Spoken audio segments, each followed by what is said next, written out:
প্রিয় দেশবাসী, আসসালামু আলাইকুম। ঈদ মোবারক। আমাদের ঈদ, কুরবানি ঈদ হইলেই কিছু বিশৃঙ্খলা সৃষ্টি দেখা যায়। বিভিন্ন সেক্টরের ভিতরে বাড়িওয়ালারা কুরবানি দেয়, ঠিক আছে। কুরবানি দেওয়ার পরে যে মাংস দেওয়ার সিস্টেমটা আমার কাছে একদম পছন্দজনক না।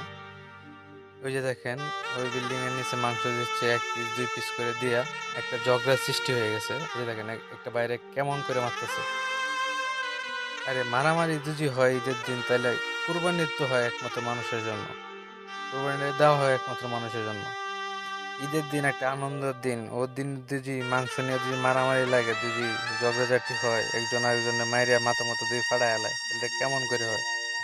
আপনি ভাই মাংস দিবেন, ঠিক আছে, আপনি যতটুকু মাংস গরিবের জন্য হোক রাখছেন আর কি, আপনি এতটুকু মাংস একটা পুতলা করেন। পুতলা করে যে কয়জনরে দিবেন এই কয়জনরে একটা একটা পুতলা করে আপনি 2-5 জনরে দেন, তাহলে 5টা পুতলা করেন।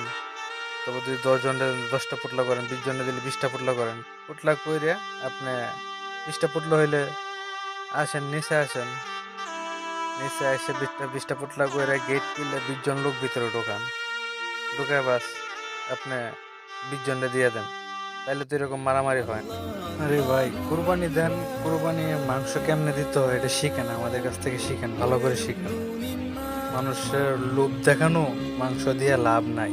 ওই দেখেন আমার স্যারে মাংস দিচ্ছে, আগে উপর থেকে পুটলা রেডি করিয়া কয়জন মানুষকে দিব ওটা আগে থেকে সিলেক্ট করছি। একটা মানুষ কত বেলা খাইতে পারবো, কয় সন্ধ্যা খাইতে পারবো, এই পরিকল্পনা করছি। করে একটা মানুষ সুস্থ স্বাভাবিকভাবে কেমনে দেওয়া যায় এই চিন্তা ভাবনা করছি। কইরা তারপরে যে দেখেন মাংসের পরিমাণ দেখছেন, এগুলো মাংসের পরিমাণ। আর হাড্ডি দেখেন, ওই যে দেখেন হাড্ডি পিছনে পালায় রাখছে, দেখছেন? ওই যে হাতের কাছে হাড্ডি, হাড্ডি দেয় না। গরিবরে দিতে হয়, ভালো করে দিতে হয়, যেন একজনে খায়া দোয়া করে। কুরবানি দেওয়া হয় কিসের জন্য? গরিবের জন্য আর মানুষের জন্য। একটা মানুষের পায়া অথবা আল্লাহর কাছে যেন কুরবানিটা আমার কবুল হয়, এই কারণে মানুষ কুরবানি দেয়। কিন্তু এখন কি দিয়ে কুরবানি দিয়া মাংস যা আছে সব ফ্রিজে পড়ে, ফ্রিজে পড়ে এই আদা পাতিল অথবা মানে এই যে আদা বল মাংস নিয়ে আসে, আর সে নিচে গেটের নিচে দিয়ে এক টুকরা করে দেয়, দিয়ে মানুষের লোভ দেখায়, লোভ দেখায় একটা বিশৃঙ্খলা সৃষ্টি করে, মারামারি সৃষ্টি করে। কেন এরকম করে দিতে হয় কেন? আপনি যদি 2 জনরে দেন তাহলে 2টা পুটলা করেন, অথবা 3 জনরে দিলে 3টা পুটলা করেন। কইরে আপনি গেট খুলেন, গেট খুললে ভিতরে 3 জনে দিলে 3 জন লোক ঢোকান ভিতরে, ঢোকায় 3 জনে দিয়ে দেন, দিয়ে আবার বাইর করে দেন। কি করে কতগুলা ওভার ফাজিল আছে যেন, এই যে আপনি মাংস এক সন্ধ্যা খাইতে পারবো না একজন মানুষে, এটা কি করে 8-10 জনরে দেয় এক টুকরা করে। এই যে দেখেন আমরা মাংস নিয়ে এই যে নিচে নামছি, কেমনে দিতে হয় দেখেন, বুঝেন, শিখেন। ওই যে হলো আমার চাপ শিখতে হয়, সব কিছু শিখতে হয়। এই যে আমরা মাংস পোটলা করে নিয়েছি, আর আগে থেকে লোক ঢোকাইছি ভিতরে, এই যে 30 জন লোক গেটের ভিতরে গন্যা ঢোকাইছি। 30 জনের 30 পোটলা মাংস দেব। একজন লোকে মাংস রান্না করতে করিয়া 2 বেলা খেতে পারবে, এই পরিমাণে আমরা মাংস দিচ্ছি। আমরা কাছ থেকে শিখেন, শিখার অনেক কিছু আছে।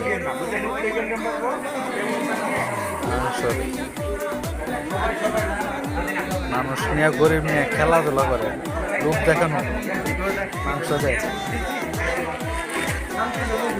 এরকম কেউ যেমন না করেন, আমাদের ভিডিও দেখে শিখেন কেমনে কোরবানিতে মাংস দিতে হয়, একটা মানুষকে কেমনে শান্ত রাখতে হয়। কিন্তু বিশৃঙ্খলা আছে মাংস নিয়ে। প্রথম তো ভিডিও দেখছেন অবস্থা কী হয়েছে, মারামারি ঝগড়াঝাটি প্রত্যেকটা বাসাতে। কী করে এই যে হাফ বল মাংস নিয়ে 2 জনটা দেওয়া যাবো না, এই পরিমাণ মাংস নিয়ে মানুষের 2 বেলা 2 রান্না করে খায়। এরকম মাংস নিয়ে আসা কিন্তু মাংস দেয় এই 20 জনটা দেয় এক পিস করে, আবার তেল হাড্ডি চর্বি এগুলো দেওয়া দেয়। এই যে গরিবের ভিতরে, সাধারণ মানুষের ভিতরে একটা ঝগড়াঝাটি, বিশৃঙ্খলা একটা সৃষ্টি, যাতায়াতি, মারামারি এগুলো সৃষ্টি করে দেয়। দেখেন তো আমার না, আমি তো মাংস দিচ্ছি, 30 জনটা মাংস দিচ্ছি, কিন্তু বিশৃঙ্খলা সৃষ্টি হয়েছে, কিন্তু ঝগড়াঝাটি হয়েছে। কিন্তু সবাই মাংস নিয়েছে নিয়ে বাস সবাই আরামভাবে চলে যেতেছে। আপনারা সবাই আশা করি ভিডিওটা উপভোগ করবেন, দেখবেন, দেখে কিছু শেখার চেষ্টা করবেন, পরবর্তীতে এরকম চিন্তা ভাবনা করবেন। আসসালামু আলাইকুম।